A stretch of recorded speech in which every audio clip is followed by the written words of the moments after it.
Nous allons commencer un thème assez sérieux qui implique pratiquement chaque famille. On est tous dans le même bateau, dans le même bain. Il y a très peu de personnes qui peuvent dire dans ma famille, mon frère, ma soeur, beau-frère, belle-sœur, disons, ne sont pas touchés par le divorce ou par toutes sortes de choses. Alors, qui n'est pas affecté par cela? Alors, on n'est pas ici pour se lancer des pierres et des roches. On est dans une maison de vitre. Alors, quand tu es à l'intérieur, tu ne lances pas de roches. Ça va être fait avec, je pense, humilité, fait avec, dans la prière. Et ça va être, on va tout toucher. On va lever les tapis et regarder en dessous la poussière. On va se regarder et aussi voir, il y a des corrections, on peut corriger. Peut-être ça fait plusieurs années que vous êtes mariés, mais vous avez des enfants, des petits-enfants, sœurs, belle-sœurs, beaux-frères. Et quand est-ce que ça n'arrivera pas à l'un de nous ou dans nos familles ou à ceux que nous connaissons? C'est quelque chose qui rentre de plus en plus dans la province de Québec, qui rentre. Et alors on est affecté par le monde, le système de ce monde, la philosophie, les lois du gouvernement qui se mettent le nez dans nos mariages et dans la chambre à coucher. Alors on se débat avec ça. On va regarder tout cela. Tout cela. Si je vous apportais, frères et sœurs et chers amis, famille de Dieu, dans l'Ancien Testament, c'est pour avoir un fond. Le Seigneur a prêché là-dessus, les apôtres, qui n'ont pas pris ça dans une banane ou de l'air du temps. Ils se référaient à l'Ancien Testament. Et c'est pour ça qu'il y a eu ce tremplin et cette base, parce qu'il va falloir y revenir. Environ 20% du Nouveau Testament se réfère à l'Ancien, au moins 20%. 25 prophétiques et puis 20%. À la lumière de cela, j'aimerais faire quelque chose très simple, prendre 1 minute de recueillement et demander à Dieu vraiment qu'il touche nos cœurs, comme me disait notre pasteur quelques semaines, qu'il ait notre cœur et nos oreilles. On peut entendre du bruit, des belles paroles, lire des versets, puis ça ne change absolument rien, si ce n'est que se rendre un peu plus coupable. Mais si Dieu a nos cœurs et qu'on veut faire ce qui est biblique, et vraiment avec sa force, sa grâce et son Saint-Esprit, il y a des cœurs, des vies, des visages qui vont être changés. Alors j'aimerais prendre une, c'est à vous, c'est personnel et c'est privé, et demander à Dieu qui, à travers les versets que nous allons regarder, qu'il se révèle à vous.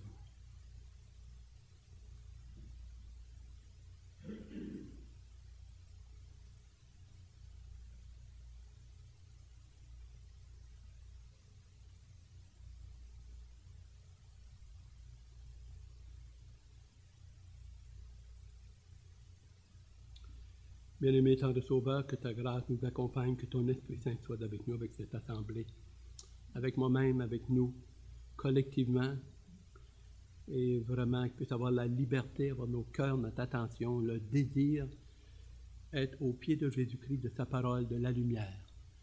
Il nous dit dans Jean, chapitre 1, verset 9, que cette lumière venant dans le monde éclaira tout homme. Elle était la véritable lumière qui, en venant dans le monde, éclaire tout homme. On a besoin d'être éclairé. C'est un grand sujet. C'est un grand sujet. Nous avons besoin de ta grâce, ton discernement, de ta bonne parole, que tu puisses nous diriger, guider par ton Saint-Esprit, par les Saintes Écritures. Alors, sois avec nous, accompagne et dirige, et que vraiment tu puisses être glorifié, que tu puisses avoir notre oreille, notre cœur, notre attention, et ne pas prendre ça à la légère, Seigneur. C'est très sérieux. Alors, sois avec nous, sois avec moi, et vois ton assemblée, ton peuple qui t'aime. Que toute la gloire et la louange te reviennent. Amen. Amen. Si vous voulez bien tourner dans Matthieu chapitre 5, nous commençons ce matin dans le Nouveau Testament. Matthieu chapitre 5, s'il vous plaît.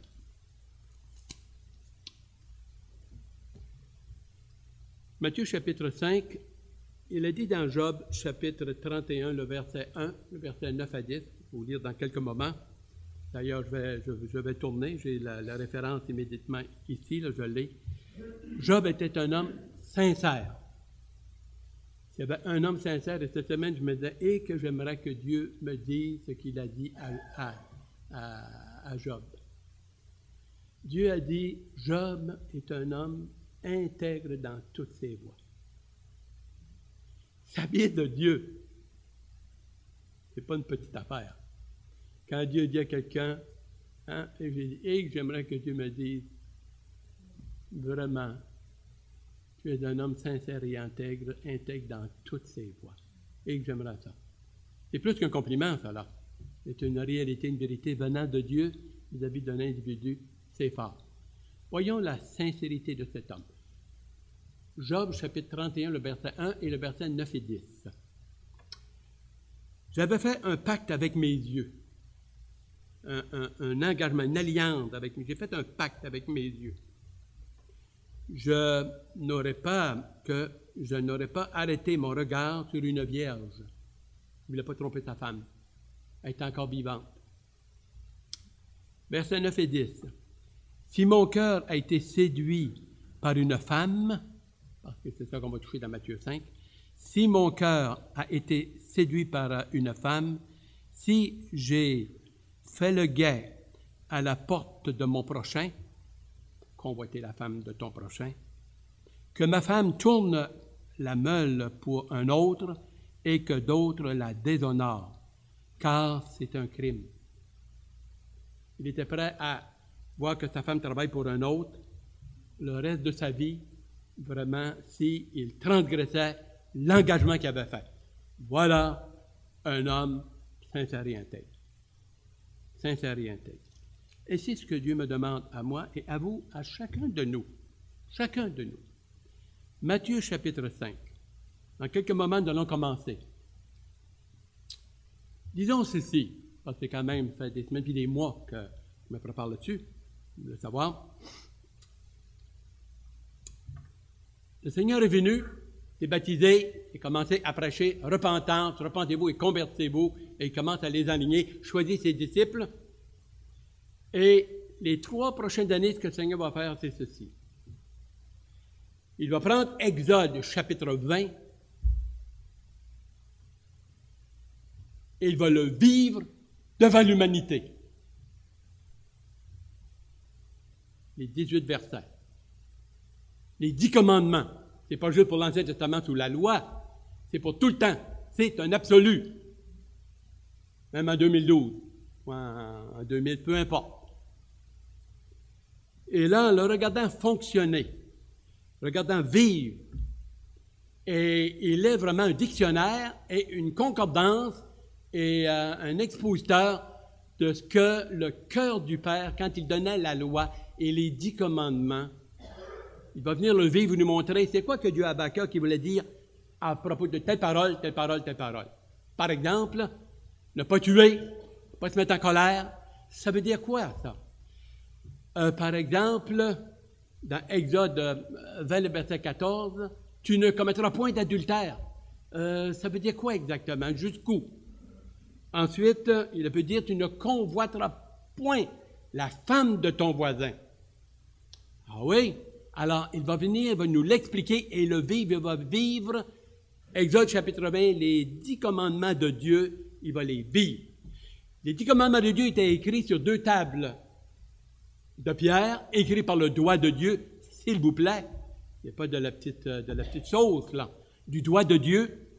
Les 5 premiers commandements s'adressent à propos de Dieu. L'adoration, un seul Dieu, souverain et vraiment glorieux, pas d'idole.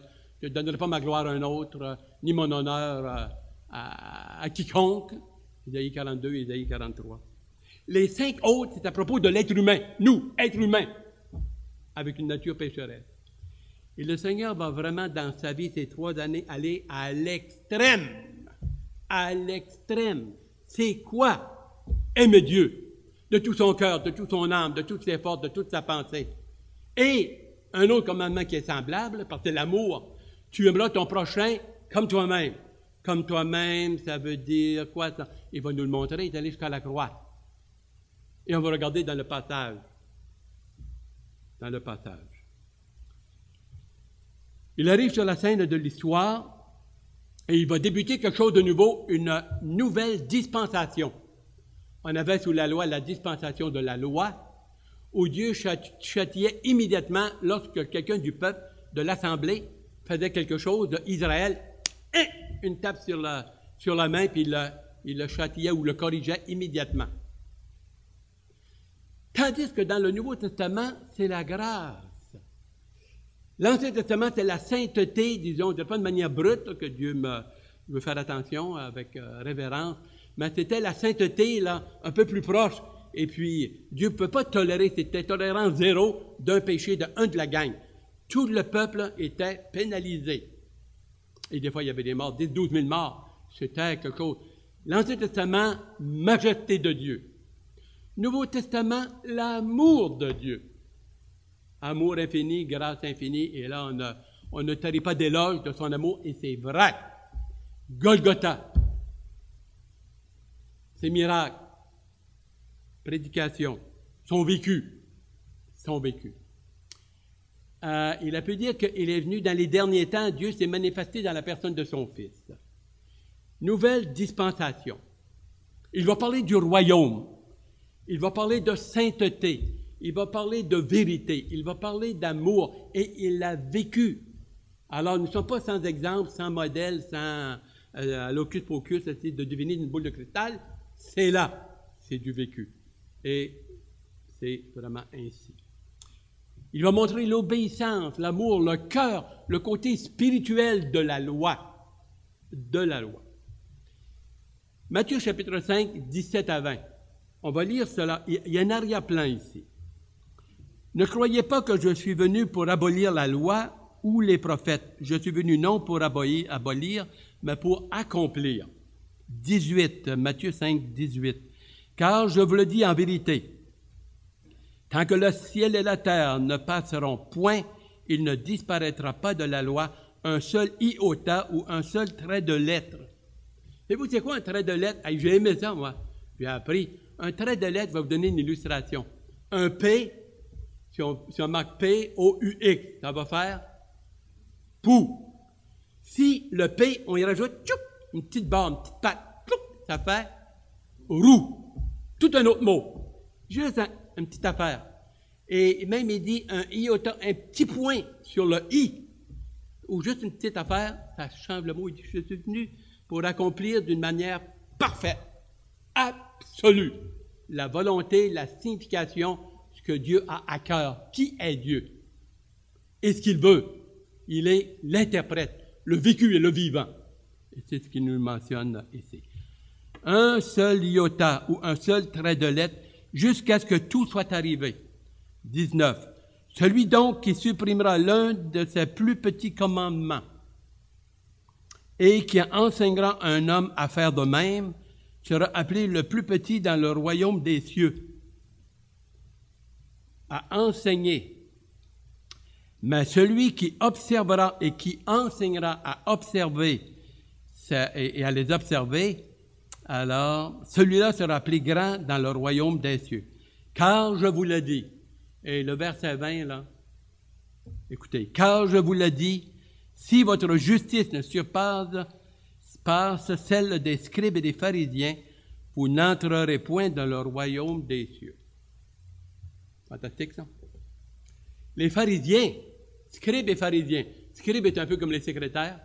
Et les pharisiens, alors, ils avaient développé, après qu'ils étaient revenus de l'Égypte, après 400 ans, ils avaient développé toute une sorte de hiérarchie religieuse. Et à un moment donné, ça a tourné à être une sorte de secte.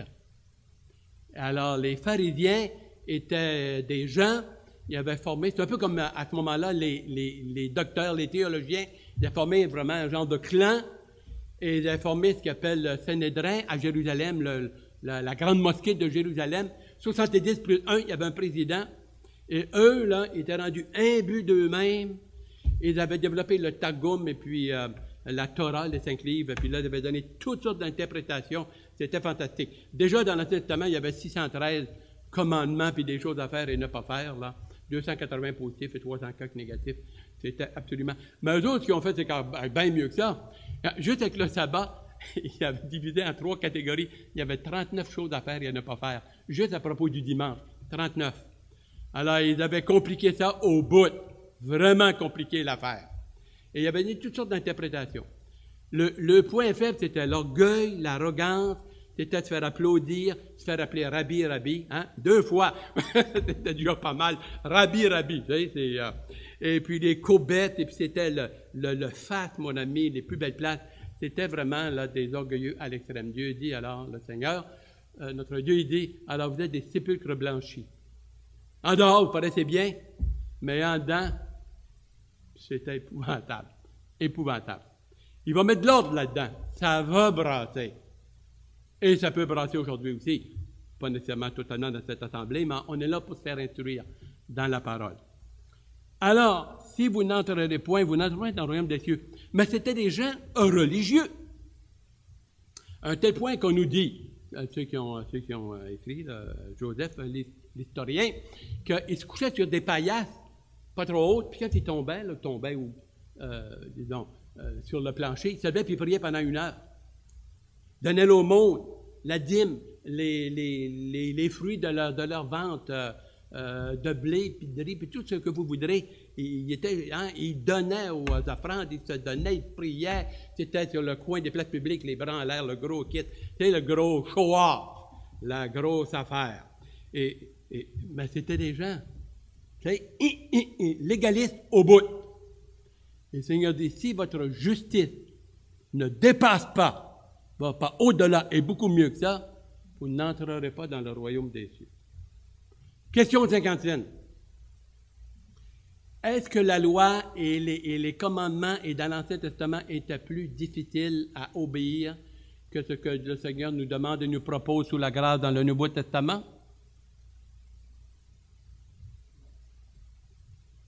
Oui et non. Bien répondu une part, 50% tu passes. Dans l'Ancien Testament, ce que Dieu demandait, c'était très rude, c'était très rigide, c'était des choses semblables. Mais c'était le vécu, le visible,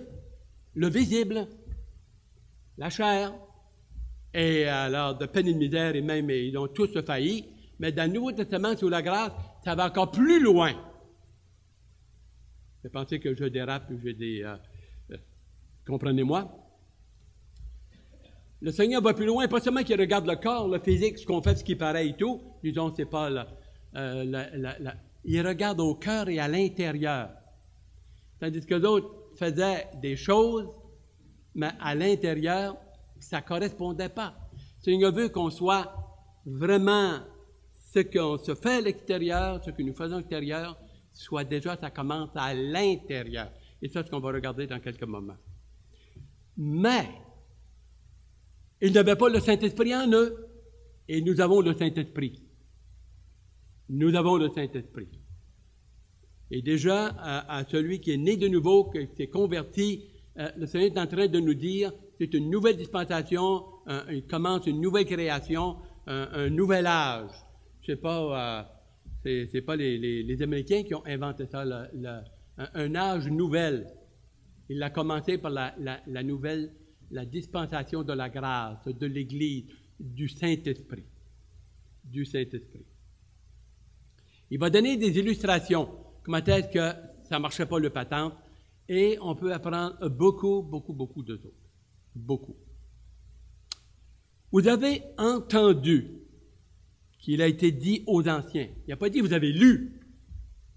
Vous avez entendu. Pas pareil, ça. Alors, de manière ça fonctionne un peu lorsqu'on regarde l'islam et l'islamiste et le mosquée. Alors, vous avez l'imam qui est en avant, un peu comme nous, là, le prédicateur ou chose semblable, mais lui, il est le maître. Et vous avez 500 ou 1000 hommes qui sont là, et puis, ils n'ont pas de livre. Ils n'ont pas de livre. Alors, quand tu n'as pas de livre pour vérifier, pour lire, et vraiment comprendre les Saintes Écritures ou l'Ancien ou leur livre, et tout ça, comment peux-tu savoir que ce qu'il dit, c'est vrai ou c'est pas vrai? Ce qui est fantastique, c'est dans votre cas, dans votre cœur, nous-mêmes, moi-même et tout. Alors, vous avez une bonne parole de Dieu et ne croyez pas ce que je dis, je ne sais pas ce que je le dis, au contraire. Vérifiez, puis vérifiez. Et durant les messages que nous allons avoir à travers les semaines, à peu près 6 à 8, qui vont venir dans le Nouveau Testament, si quelque chose vous n'êtes pas d'accord, vous avez lu autrement ou compris autrement ou chose semblable, je veux que vous m'en parlez. Je vous en supplie de me faire une faveur. Soit après les réunions le mercredi soir ou après les réunions le dimanche, ou vous m'appelez chez moi, ça me fait plus que plaisir. Et regarde, j'ai lu une petite chose, puis je pense que ce côté-là, j'ai déjà entendu une autre explication.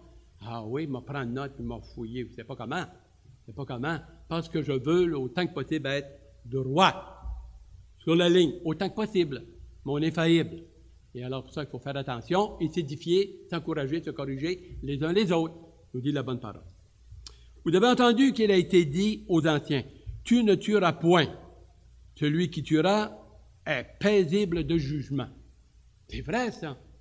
Exode, chapitre 20, un des 10 commandements dit, tu ne tueras point. Tu ne tueras point, sinon tu vas être jugé par les juges, par le corps, on peut dire, spirituel de l'Ancien Testament. Il y avait tout un conseil. Mais moi, je vous dis que quiconque se met en colère, puis, met en colère, qui s'est pas mis en colère? Quelle sorte de colère? Il y a, si on peut dire, dans les grandes lignes, 2 sortes de colère. Dans l'Ancien Testament, même Dieu s'est mis en colère. Moïse s'est mis en colère. Abraham s'est mis en colère. Et bien d'autres, hommes de Dieu, et David. Salomon, au début de la vie chrétienne, c'est mentionné. Et nous avons dans Éphésiens 4, le verset 26, « Ne vous mettez pas en colère » ou il y a des versions qui disent « Mettez-vous en colère », un commandement. Ah ouais, mettez-vous en colère. Le Seigneur parle de colère ici. On est un peu houk. La différence est très simple, finalement. Il y a une sainte colère et il y a une colère qui est un péché en soi. Si on continue, c'est une émotion, c'est une réaction. Et on doit toujours être au contrôle de nos actions et de nos réactions. Peu importe. Une sainte colère, c'est réagir avec, je ne dirais pas avec véhémence, mais réagir quand même, avec une certaine fermeté.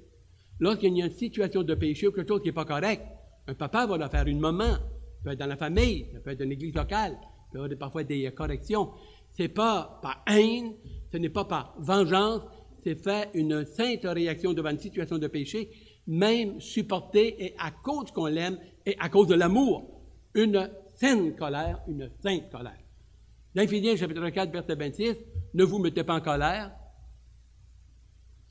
et de le corriger avant que le soleil se couche. Si ça arrive, puis 11 heures du soir, qu'est-ce qui arrive? Qu'est-ce qui arrive, c'est à 7 heures du matin, puis non, c'est tout ça. Au fond, ce qu'il est en train de nous dire, corrigez ça le plus tôt possible, parce que ça va facilement dégénérer en une forme de péché soi-même. C'est pas ça que tu veux. On veut essayer de corriger un problème, soit en couple, avec nos enfants, ou à propos d'un malaise qu'on a eu avec un voisin, ou quelque chose de semblable. Maintenant, regardons, c'est du verset, le verset 21 à 26. On va regarder des choses. Mais moi, je vous dis que quiconque se met en colère contre son frère est paisible de jugement. C'est une colère assez sérieuse quand même. Il est paisible de jugement. Le sérieux et les exigences du Seigneur pour un enfant de Dieu dans la nouvelle dispensation est en train de nous préparer, et vraiment spirituellement, c'est exigeant. C'est exigeant. On est différent des autres. Dieu nous a changés. Change notre cœur. L'esprit de paix, l'esprit d'amour, l'esprit de lumière habite en vous. 1 Corinthiens 6, 19 et 20. Maintenant que celui qui dit à son paisible du jugement, que celui qui dit à son frère, raka est un mot araméen qui veut dire stupide, insensé, creux. Le mot le veut dire vide, tête vide. Alors d'autres, on aura aujourd'hui, là, t'es stupide, t'es niaiseux, tu es un ci, puis un ça, t'es un baveux. Tu vas faire comme ça. Est-ce que c'est banal pour Dieu? Tu dis ça à ton frère, un autre enfant de Dieu, qui a l'Esprit de Dieu en lui. Alors là, le Seigneur commence à mettre de l'ordre dans l'affaire, là. Et vous garantis que les pharisiens, les très, très spirituels, là, ils sont pas mal loin. Pas mal loin. Raka mérite d'être puni par le Sanhédrin. Ça commence à être sérieux, ça. Et que celui qui dit insensé, il y a une dégradation, insensé, mérite d'être puni par le feu de la géhenne. Mérite. Pas dire qu'il va le faire, mais il mérite ça. Si on l'appliquait, là, à la lumière de la sainteté de Dieu, entre les enfants de Dieu, ça paraît jusque-là. Le feu de la géhenne, là, c'est pas une bénédiction, là. C'est pas une bénédiction. Si donc, puis là, il va montrer, si tu as eu un froid et vraiment quelque chose avec ton frère, ta sœur, d'entre enfants de Dieu. Si donc tu présentes ton offrande à l'autel et que, si tu te souviens que ton frère a quelque chose contre toi, laisse ton offrande ou ta dîme ou laisse ton offrande devant l'autel, va d'abord te réconcilier. Voilà la solution. demander pardon, parce que c'est assez sérieux, te réconcilier avec ton frère, puis viens alors présenter ton offrande. Accorde-toi promptement, le mot promptement, il est là, il ne faut pas que ça traîne, c'est pour ça qu'il parle là, tu sais, de faire diligence. Accorde-toi promptement avec ton adversaire, pendant que tu es en chemin avec lui, de peur qu'il ne te livre au juge et que le juge ne te livre à l'officier de justice et que tu ne sois mis en prison. Je te le dis en vérité, tu ne sortiras pas de là que tu n'aies payé le dernier cadran. Il y a une différence entre s'excuser et demander pardon. S'excuser, ça peut être quelque chose de banal, un petit oubli, une erreur, une petite gaffe que j'ai faite, mais tu sais, ça n'a pas à faire. Là, se mettre en colère, il y a du péché parce qu'à l'intérieur, qu'il y ait cette réaction, puis je ne l'ai pas contrôlée, et j'ai déversé des paroles blessantes et insultantes et méprisantes, vraiment graves, sur un autre frère, une sœur ou un couple ou semblable, c'est grave. Et là, demander pardon. Pierre a dit, combien de fois il faut que je demande pardon? Hein? Jusqu'à 7 fois. Pense-y, Seigneur, tu sais, le top, le maximum. Chiffre 7, le chiffre de Dieu. Seigneur, j'ai des petites nouvelles pour toi. 7 fois, 70 fois, 490 fois. Ça veut dire quoi, ça? Ça veut dire tout le temps. Autrement dit, allume, là, et puis pourrais-tu apprendre d'un peu avant, puis pas te rendre jusqu'à là? Tu vas passer tout ton temps. Demander pardon, 2 choses. Il faut que ça fasse mal à l'un et à l'autre. À celui qui est coupable et à celui qui n'est pas coupable. Ah oui, oui, il semblerait que c'est ça. Demander pardon veut dire, j'ai péché, j'ai mal agi, j'ai perdu les pédales, j'ai gaffé, je t'ai blessé, je t'ai fait mal. Vraiment, ça me fait tellement quelque chose de vraiment demander ton pardon. Ton pardon. Ne demande pas pardon au Saint-Esprit ou à l'autre monsieur d'à côté. Je te demande ton pardon. C'est toi que j'ai blessé et vraiment insulté. Ton pardon. Et si l'autre accepte de pardonner, ça va faire mal aussi. C'est un peu comme ceux qui font des poids, hein? Vous savez, qui ont dit « No pain, no gain ». Pas de douleur, pas de progrès. Ça ne gonfle pas. Les petites veines, il faut que les petites veines pètent pour que ça gonfle son homme, hein? Ça gonfle son bras. Mais la même chose, il faut que ça fasse mal des deux côtés. Est-ce que nous avons vu ce que nous voyons? Probablement, peut-être pas vous autres. C'est que la personne a fait des choses assez sérieuses, merci, il n'a que, tu sais, perdre des gros montants d'argent, puis l'autre, il vient et écoute, je te demande pardon. Ah, c'est pas grave, c'est pas grave. Non. Puis on banalise par la base. C'est grave. Très grave. Il faut que ça fasse mal des deux côtés. Celle qui pardonne, là, c'est une victime, là. Et être une victime, ça commence par M. Ça fait mal. Sinon, là, ça ne descendra pas profond, ça ne corrigera pas, puis toujours, te demande pardon. À un moment donné, les deux deviennent écœurés. Quand ça fait assez mal, on dirait que ça rentre ici. C'est vrai, hein? Ça rentre. Tu perds un 10 ou un 20 000 piastres quelqu'un là, qui t'a flobé, là. Et tu dis, écoute, là, avant là, que je te prête, que je te fasse confiance une deuxième fois, les poules vont avoir des dents. Parce que ça fait mal. Et le Seigneur dit, c'est tellement grave que ça mériterait d'aller en enfer. Pas petit détail. Pas petit détail. Accorde-toi donc promptement. C'est du sérieux. Promptement. Accorde-toi promptement. Je vous le dis en vérité, tu ne sortiras pas de la prison que tu n'as payé toutes tes montants. Nous allons ensuite du verset 27 au verset 30. Vous avez appris qu'il a été dit, tu ne commettras point d'adultère. Adultère, c'est le mot moïchia. Pornéa veut dire description, disons d'un dictionnaire là, de hébreu, français ou anglais, là, Pornéa est toute transgression ou action sexuelle illégitime, en dehors des liens du mariage. Pornéa. Le mot moshéa, c'est adultère.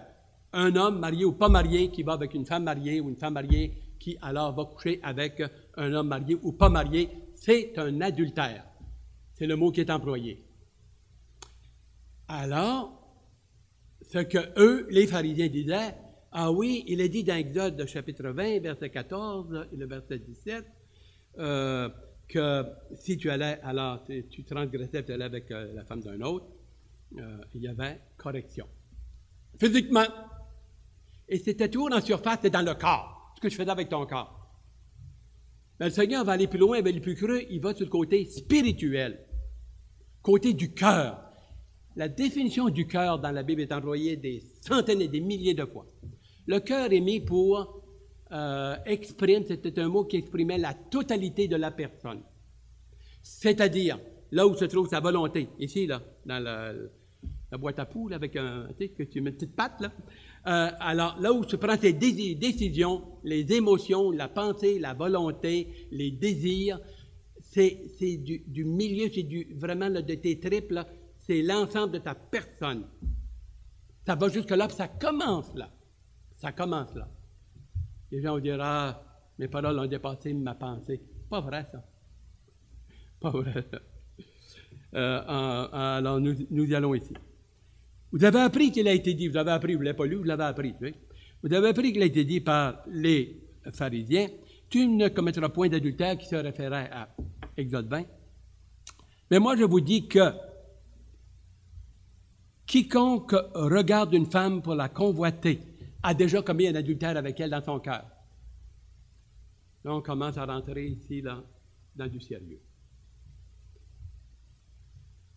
Je regardais, nous avions un cours, l'homme dans un miroir, ceux qui assistaient, là, et c'est assez intéressant, et il y en a eu ils ont cité, le monsieur citait quelques exégètes, ou comment celui qui regarde une femme pour la convoiter a déjà commis un adultère avec elle dans son cœur. Et je me souviens, je n'avais pas relevé la chose, mais un des auteurs avait dit, ça veut dire à peu près, donner des illustrations, par exemple, si tu passes devant un édifice, une belle maison, tu as ta troubelle, tu fais le tour, puis tu regardes une deuxième fois.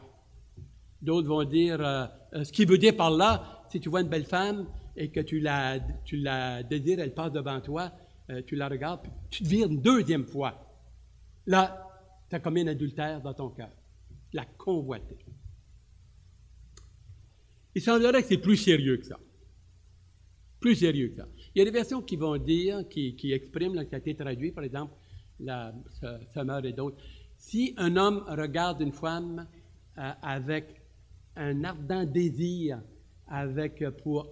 au fond, là, on va ouvrir une parenthèse, pour désir la cruiser, qui désire coucher avec elle, qui est vraiment là, il y a le kick, là, qui vraiment là, qui aimerait ça, là, aller plus loin, et trouver un moyen comment, le désir est là, il est assez sérieux, là. Ça ne veut pas dire, tu vois une jeune femme passer, ou une demoiselle, ou une dame qui est bien habillée, qui est chic, qui paraît bien, qui est cute et tout, tu dis, tu parais bien, ou à la télévision. Je pense pas que c'est quelque chose de plus profond que ça, là. Celui qui la regarde avec une intention, si je préfère quelque chose avec elle. Un peu, là, comme nous avons vu dans Proverbe 31, le verset 9 et 10, là. Et nous verrons peut-être dans quelques moments. Alors, dans son cœur, il a déjà, voyez, vraiment être spirituel et vraiment être semblable à Jésus-Christ, s'en aller vers lui et regarder ce que le commandement voulait dire. C'est pas juste en surface. Si tu ne couches pas avec elle, ça l'exprime beaucoup. Il y a deux passages que j'aimerais vous donner, que je peux vous citer un peu. C'est dans Jacques chapitre 1, là, le verset 14. Lorsqu'on est séduit par nos convoitises, alors attiré convoitise de la chair, ça l'engendre le péché étant consommé, produit la mort.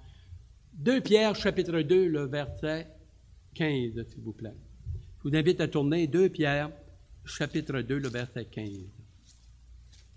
Lui, il va un peu loin, disons. Et là, il parle des faux docteurs et vraiment là, vraiment des requins, là, vraiment des vautours. Alors, ce n'est pas nécessairement dans ce cas-là aussi fort que cela, mais ça donne une idée quand même. 2 Pierre, chapitre 2, on va faire le verset 10 et le verset 14. J'avais dit 15, mais c'est le verset 14.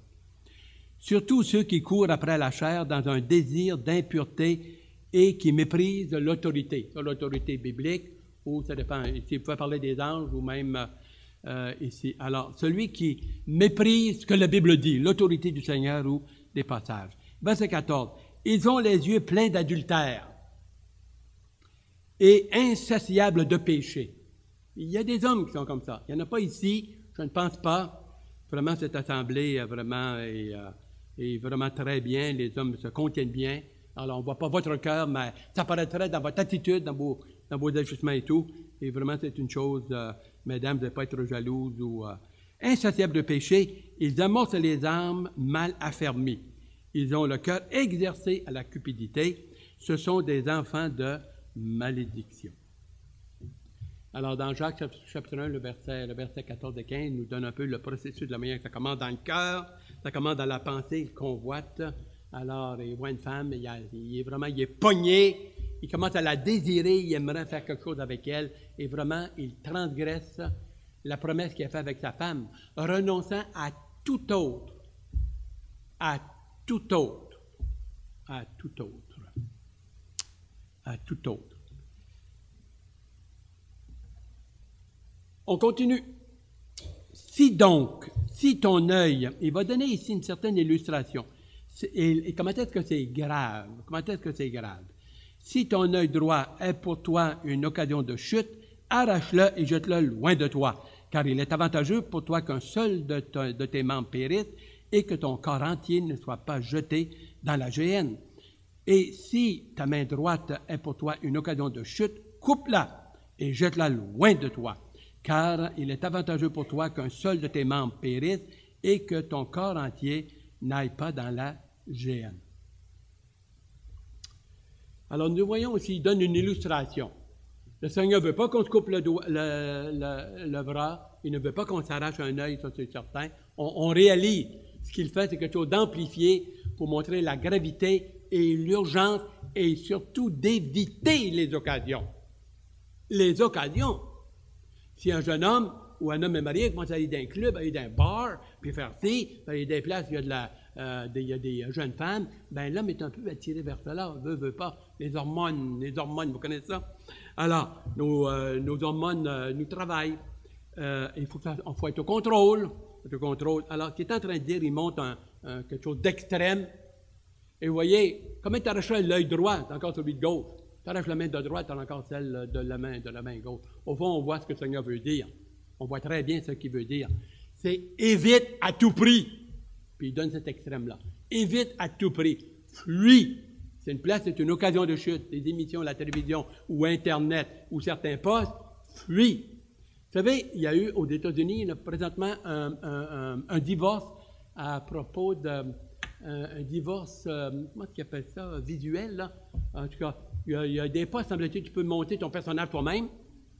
Et puis, la femme va, elle se fabrique un peu comme son moi, là, toute la grosse affaire. Puis là, elle commence à chatter, tout ça. Puis, il vient de mon ami qui donne des rendez-vous sur Internet, là, sur du visuel, là. Et puis, à un moment donné, et puis le gars, plouc, il est parti, puis il est allé, il a donné un rendez-vous, et il est allé coucher avec elle. Mais la femme l'a surpris avec ce montage-là qui s'était fait, et puis elle la traîne en cours, et elle a gagné. Elle a gagné. Hein? Elle a gagné. Savez-vous quelle est la personne qui s'est divorcée la plus vieille? Hey! On va respirer un peu, là. La personne... La plus vieille personne qui s'est divorcée, à quel âge? Une autre personne? Côté ici, là, il y a des lumières ici, là. OK, 99 ans. La personne qui s'est divorcée le plus vite, ou le couple, la personne, ça a eu lieu à Las Vegas, évidemment. Elle a été à la grosse brosse à son mari vers 11 heures du soir. ça ne fait pas très, très sérieux. Quand ils sont réveillés vers 8 heures le matin, « Hey, c'est qui, toi? » Tu les appelles comme ça. À 9h30, ils sont allés pour demander le divorce. Alors, apparemment, c'est assez rapide. Merci. Mais ici, là, ça devient extrêmement sérieux. Extrêmement sérieux, cette affaire-là. Ça vient du cœur. Matthieu 15, 18 à 20. Si vous voulez, on va tourner quelques pages, tourner une dizaine de pages, plus ou moins. Matthieu 15, le verset 18. Voici qu'est-ce qu'il est dit. Matthieu 15, 18. 18 à 20. Mais ce qui sort de la bouche vient du cœur, et c'est ce qui souille l'homme. Car c'est du cœur que viennent, ça c'est Matthieu 15, 18 à 20. Car c'est du cœur que viennent les mauvaises pensées. Les meurtres, les adultères, les débauchés, pornéa, adultère, moshia, les vols, les faux témoignages, les calomnies. Voilà les choses qui souillent l'homme, moralement et doctrinalement, et qui nous rend coupables devant Dieu. Mais manger sans être lavé les mains, c'est juste que tu manques un peu de culture, cela ne souille point l'homme au niveau moral et doctrinal. Facile à comprendre. Il n'y a pas de problème. Il n'y a pas de problème. 31 et 32. Nous finirons avec cela. 31 et 32. Alors, il revient et puis il dit, il a été dit que celui qui répudie sa femme lui donne une lettre de divorce. Une lettre de divorce.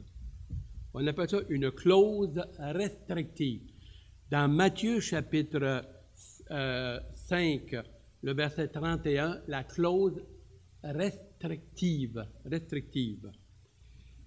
Vous avez dans Matthieu 19, le verset 1, la même chose. Traite du même sujet, et là, il y avait des pharisiens, et il donne cette exception. Celui qui répudie sa femme, sauf pour cause d'infidélité ou d'adultère. Les deux mots, tout dépend alors du traducteur ou de quelle version que tu lis. Ce qui arrive, qui est assez intéressant et assez perplexe, c'est dans Marc chapitre 10, le verset 1 jusqu'au verset 10, Marc 10, le verset 9, il n'y est pas. Il n'y a pas la clause. Et dans Luc 16, 18. 16, 18. Je ne vous en pas trop, vous aurez la feuille la semaine prochaine. Alors, il cite la même chose, celui alors qui regarde une femme pour la convoiter a commis un adultère avec elle dans son cœur. Et il n'y a pas de clause. Pourquoi? Pourquoi? Mais moi, je vous dis que celui qui répudie, il l'envoie, il la chasse, qu'il lui donne un papier. Je te divorce, je te divorce, je te divorce. Avec 2 témoins, prends ça, prends la porte. Nous l'avons vu ça, dans l'Ancien Testament. Deutéronome 24, le verset 1 à 4. Qu'est-ce qui arrive? Celui qui divorce trompe sa femme ou elle trompe son mari. Parce que dans Luc, il est question que la femme peut faire la même chose. L'épouse.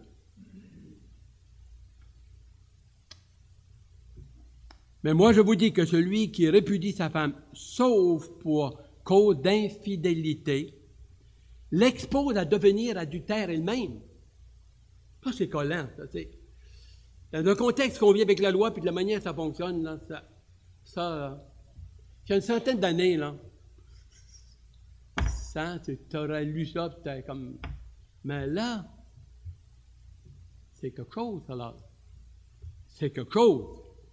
Il faut le reprendre. Mais moi, je vous dis que celui qui répudie sa femme, sauf pour cause d'infidélité, l'expose à devenir adultère.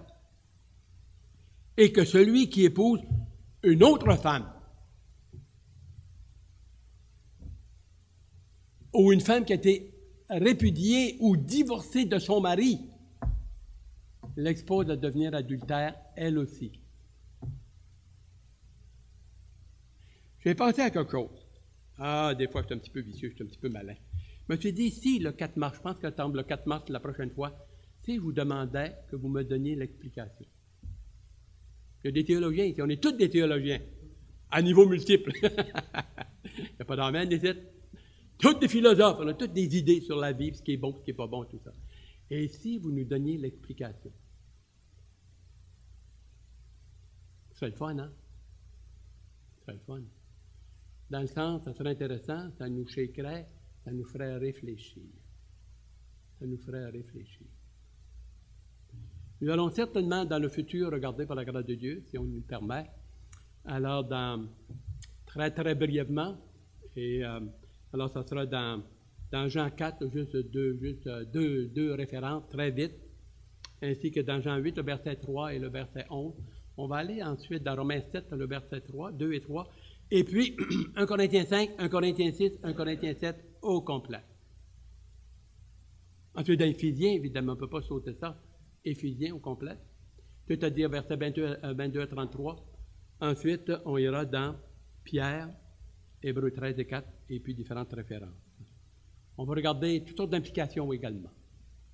Mais à la lumière de Marc et Luc, à la lumière de cela, à la lumière de Romains, chapitre 3, le chapitre 7, le verset 3, où il est dit qu'il n'y a que la mort qui dissout, coupe les liens, rend libre l'un des deux.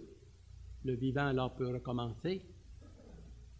Ça, les bancs commencent à chauffer, hein? On va s'en venir alors. Priez pour nous, prions les uns pour les autres, prions pour chaque famille, priez pour moi, je prie pour vous tous les jours, pour moi-même. Et je veux, comme il est dit dans 2 Timothée 2, le verset 15, où Paul dit à Timothée, enseigne la saine doctrine droitement, ni à gauche, ni à droite, ni bifurqué. Parce que dans ce que j'ai pu vérifier, les commentateurs, les top, et il y en a qui sont à gauche, il y en a qui sont à droite, il y en a qui font ça. Je vous garantis que dans ces passages-là, vous en avez de toutes les couleurs. La ligne, est-ce qu'elle est droite ou elle est zigzaguée? Est-ce que je veux être un pharisien en autant que je n'ai pas couché avec un autre homme? Je suis correct? J'ai peut-être trompé mon mari en regardant la télévision. Avoir un beau Mac qui est là toujours, là, puis même avec des bobettes, là, je ne sais pas trop, là, Hugo Boss, là, puis qui fait son flyer, 6-pack, qui appelle ça. 6-pack, vous comprenez? 3 sur un bord, puis 3 sur l'autre, puis 3 muscles qui un petit peu gonflés. On n'a pas ça un 6-pack. C'est pas le fun un peu? Hein, il ne fait pas tard d'être instruit dans ces domaines-là. Aïe, aïe.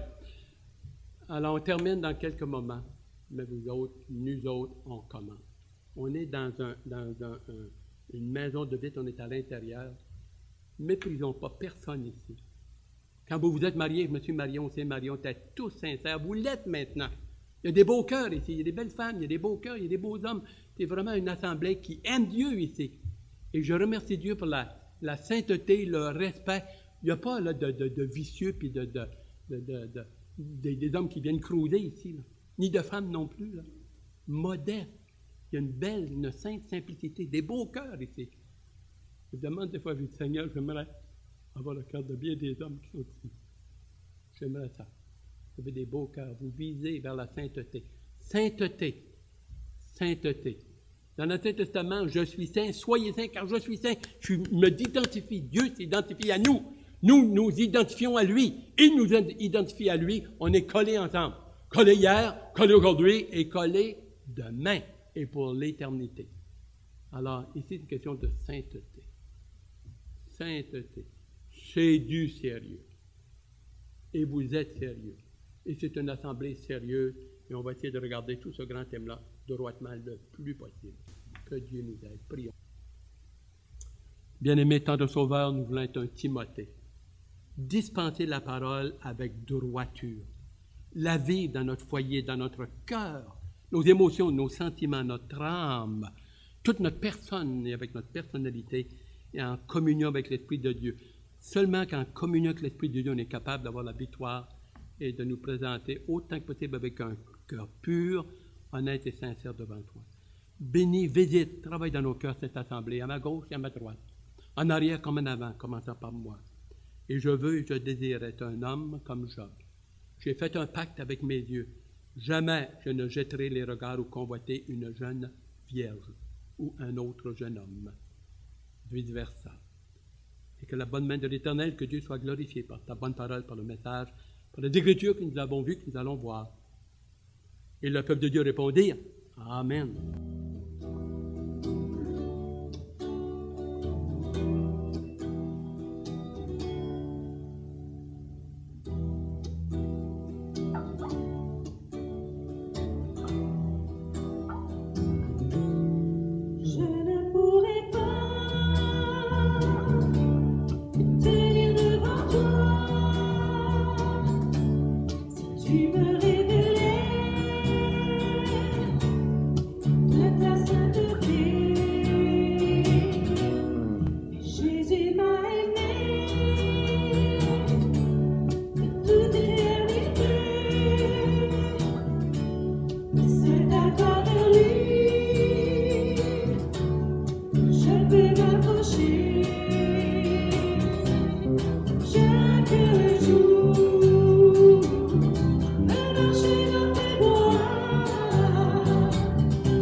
J'aimerais juste terminer. J'ai 3 annonces à faire, mais auparavant, j'aimerais faire suite un peu de ce que notre frère a parlé.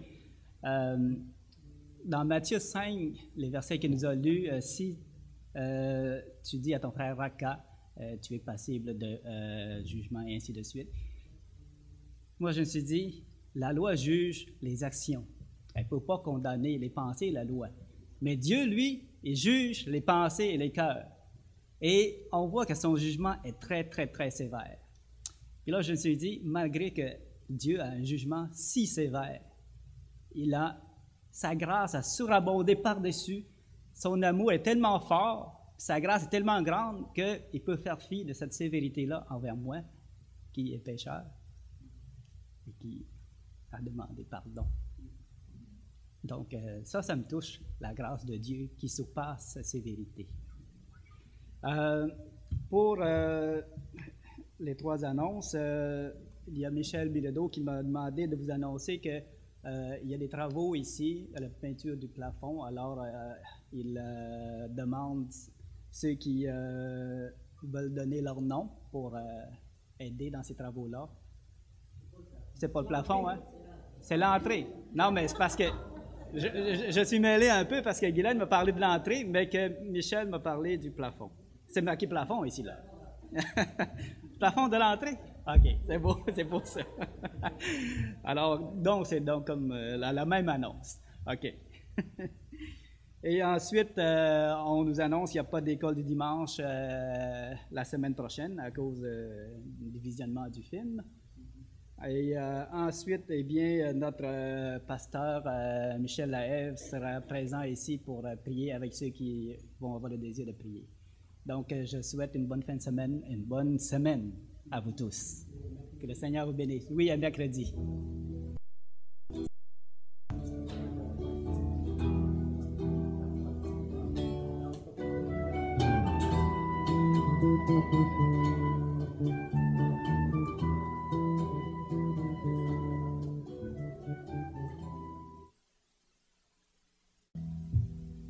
Alors, j'aimerais juste terminer. J'ai 3 annonces à faire, mais auparavant, j'aimerais faire suite un peu de ce que notre frère a parlé.